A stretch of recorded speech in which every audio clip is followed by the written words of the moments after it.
Hello friends, कैसे हैं आप सभी का भक्ति पूजा पाठ चैनल में बहुत बहुत स्वागत है। फ्रेंड्स, हम लोग श्रीमद् भागवत गीता के 17 अध्याय पूरे कर चुके हैं और ईश्वर की कृपा से आज हम लोग अंतिम अध्याय 18वें अध्याय पर आ गए हैं। तो आप सभी लोग कमेंट बॉक्स में जय श्री हरि अवश्य लिखिए। और आइए सुनते हैं 18वें अध्याय में भगवान और अर्जुन का संवाद। अर्जुन बोले, हे महाबाहो, हे अंतर्यामी, हे वासुदेव, मैं संन्यास और त्याग के तत्व को पृथक पृथक जानना चाहता हूँ। श्री भगवान बोले, कितने ही पंडित जन तो काम्य कर्मों के त्याग को संन्यास समझते हैं तथा दूसरे विचार कुशल पुरुष सब कर्मों के फल को त्याग कहते हैं। कई एक विद्वान ऐसा कहते हैं कि कर्म मात्र दोष युक्त है, इसलिए त्यागने के योग्य है, और दूसरे विद्वान यह कहते हैं कि यज्ञ, दान और तप रूप कर्म त्यागने योग्य नहीं है। हे पुरुष श्रेष्ठ अर्जुन, संन्यास और त्याग, इन दोनों में से पहले त्याग के विषय में तू मेरा निश्चय सुन, क्योंकि त्याग सात्विक, राजस और तामस भेद से 3 प्रकार का कहा गया है। यज्ञ, दान और तप रूप कर्म त्याग करने के योग्य नहीं है, बल्कि वह तो अवश्य कर्तव्य है, क्योंकि यज्ञ, दान और तप ये तीनों ही कर्म बुद्धि पुरुषों को पवित्र करने वाले हैं। इसलिए हे पार्थ, इन यज्ञ, दान और तप रूप कर्मों को तथा और भी संपूर्ण कर्तव्य कर्मों को आसक्ति और फलों का त्याग करके अवश्य करना चाहिए। यह मेरा निश्चय किया हुआ उत्तम मत है। निषिद्ध और काम्य कर्मों का तो रूप से त्याग करना उचित ही है, परंतु नियत कर्म का त्याग रूप से त्याग करना उचित नहीं है। इसलिए मोह के कारण उसका त्याग कर देना तामस त्याग कहा गया है। जो कुछ कर्म है वह सब दुख रूप ही है। ऐसा समझकर यदि कोई शरीर कलेश के भय से कर्तव्य कर्मों का त्याग कर दे तो वह ऐसा राजस त्याग करके त्याग के फलों को किसी प्रकार भी नहीं पाता। हे अर्जुन, जो शास्त्र विहित कर्म करना कर्तव्य है, इसी भाव से आसक्ति और फल का त्याग करके किया जाता है, वही सात्विक त्याग माना गया है। जो मनुष्य अकुशल कर्म से तो द्वेष नहीं करता और कुशल कर्म में आसक्त नहीं होता, वह शुद्ध सत्वगुण से युक्त पुरुष संशय रहित बुद्धिमान और सच्चा त्यागी है। क्योंकि शरीरधारी किसी भी मनुष्य के द्वारा संपूर्णता से सब कर्मों का त्याग किया जाना शक्य नहीं है, इसलिए जो कर्म फल का त्यागी है वही त्यागी है, यह कहा जाता है। कर्म फल का त्याग न करने वाले मनुष्यों के कर्मों का तो अच्छा और बुरा और मिला हुआ ऐसे 3 प्रकार का फल मरने के पश्चात अवश्य होता है, किंतु कर्म फल का त्याग कर देने वाले मनुष्यों के कर्मों का फल किसी काल में भी नहीं होता। हे महाबाहो, संपूर्ण कर्मों की सिद्धि के ये 5 हेतु कर्मों का अंत करने के लिए उपाय बतलाने वाले सांख्य शास्त्र में कहे गए हैं, उनको तू मुझसे भली भांति जान। इस विषय में अर्थात कर्मों की सिद्धि में अधिष्ठान और कर्ता तथा भिन्न भिन्न प्रकार के कारण एवं नाना प्रकार की अलग अलग चेष्टाएं और वैसे ही 5वां हेतु दैव है। मनुष्य मन वाणी और शरीर से शास्त्रानुकूल अथवा विपरीत जो कुछ कर्म करता है, उसके ये 5 कारण हैं। परंतु ऐसा होने पर जो भी मनुष्य अशुद्ध बुद्धि होने के कारण उस विषय में यानी कर्मों के होने में केवल शुद्ध रूप आत्मा को कर्ता समझता है, वह मलिन बुद्धि वाला अज्ञानी अर्थात नहीं समझता। जिस पुरुष के अंतःकरण में मैं करता हूँ ऐसा भाव नहीं है तथा जिसकी बुद्धि सांसारिक पदार्थों में और कर्मों में लिपायमान नहीं होती, वह पुरुष इन सब लोगों को मार कर भी वास्तव में न तो मरता है और न पाप से बंधता है। ज्ञाता, ज्ञान और ज्ञेय ये 3 प्रकार की कर्म प्रेरणा है, और कर्ता, करण और क्रिया ये 3 प्रकार के कर्म संग्रह हैं। गुणों की संख्या करने वाले शास्त्र में ज्ञान और कर्म तथा कर्ता गुणों से भेद से 3 प्रकार के ही कहे गए हैं, उनको भी तू मुझसे भली भांति सुन।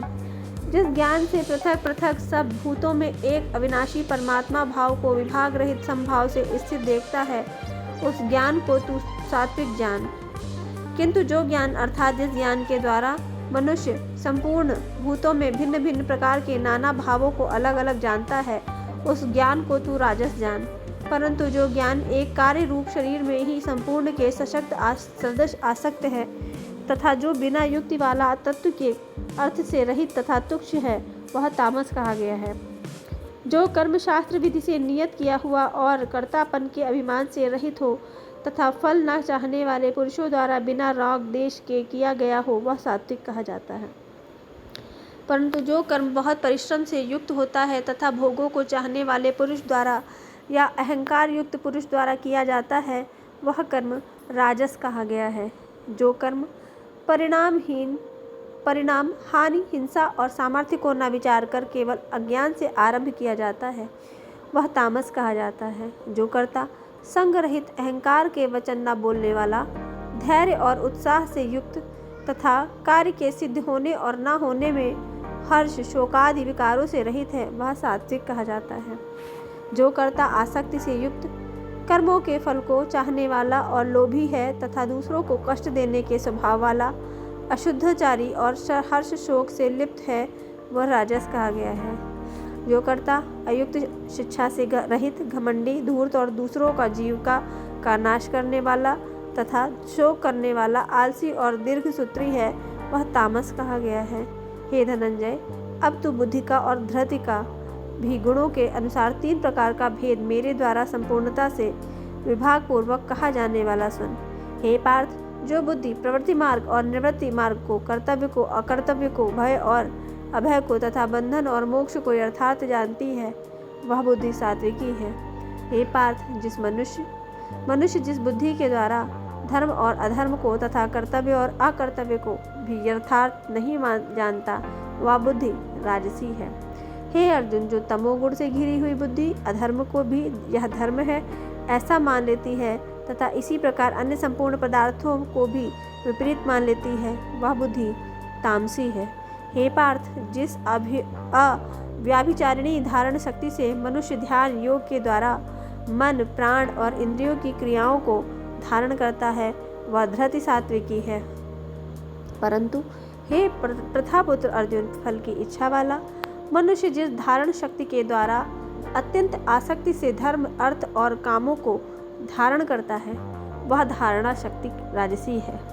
हे पार्थ, दुष्ट बुद्धि वाला मनुष्य जिस धारण शक्ति के द्वारा निद्रा भय चिंता और दुख को तथा उन्मत्तता को भी नहीं छोड़ता अर्थात धारण किए रहता है वह धारण शक्ति तामसी है।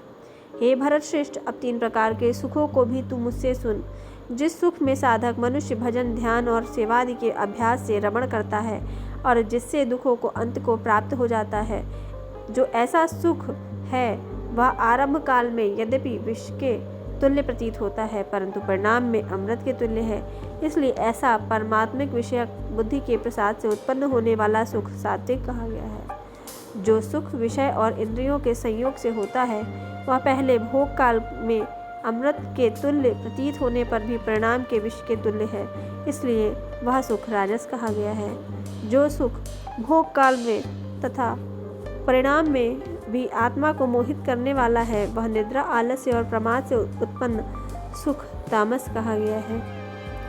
पृथ्वी में या आकाश में अथवा देवताओं में अथवा इनके सिवा और कहीं भी ऐसा कोई भी सत्व नहीं है जो प्रकृति से उत्पन्न इन तीनों गुणों से रहित हो। हे परंतप, ब्राह्मण क्षत्रिय और वैश्यों के तथा शूद्रों के कर्म स्वभाव से उत्पन्न गुणों द्वारा विभक्त किए गए हैं।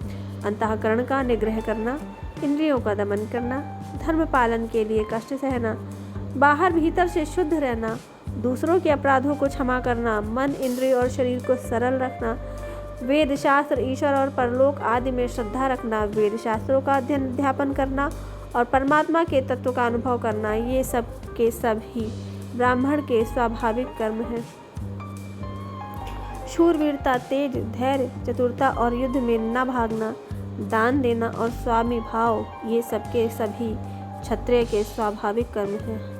खेती, गोपालन और क्रय विक्रय रूप सत्य व्यवहार ये वैश्य के स्वाभाविक कर्म हैं तथा सब वर्णों की सेवा करना शूद्र का भी स्वाभाविक कर्म है। अपने अपने स्वाभाविक कर्मों में तत्परता से लगा हुआ मनुष्य भगवत प्राप्ति रूप परम सिद्धि को प्राप्त हो जाता है।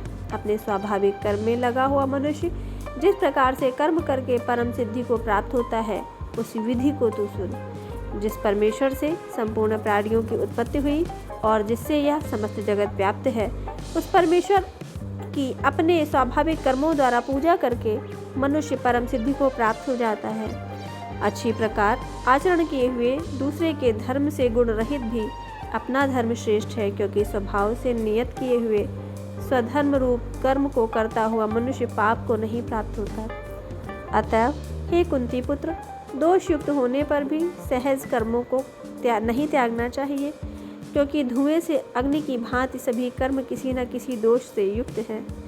सर्वत्र आसक्ति रहित, बुद्धि वाला, स्पृहा रहित और जीते हुए अंतःकरण वाला पुरुष सांख्य योग के द्वारा उस परम नैष्ठिक कर्म सिद्धि को प्राप्त होता है, जो कि ज्ञान योग की परानिष्ठा है। उस नैष्ठिक कर्म सिद्धि को जिस प्रकार से प्राप्त होकर मनुष्य ब्रह्मा को प्राप्त होता है, उसी प्रकार को हे कुंती पुत्र, तू संक्षेप में मुझसे समझ।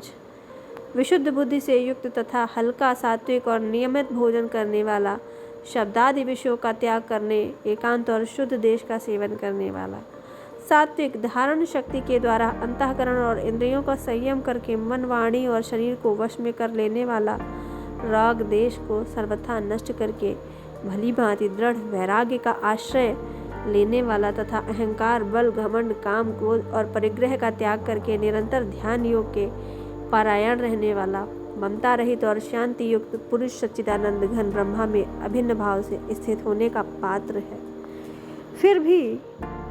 फिर वह सच्चिदानंद घन ब्रह्मा में एकाकी भाव से स्थित प्रसन्न मन वाला योगी ना तो किसी के लिए शोक करता है, ना किसी की आकांक्षा ही करता है।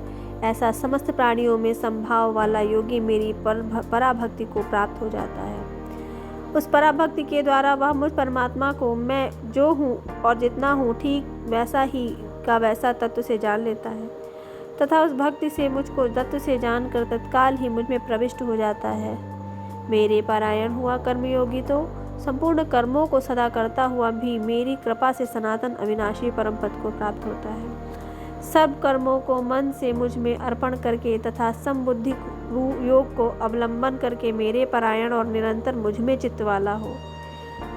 उपयुक्त प्रकार से मुझ में चित्त वाला होकर तू मेरी कृपा से समस्त संकटों को अनायास ही पार कर जाएगा, और यदि अहंकार के कारण मेरे वचनों को न सुनेगा तो नष्ट हो जाएगा, अर्थात परमार्थ से भ्रष्ट हो जाएगा।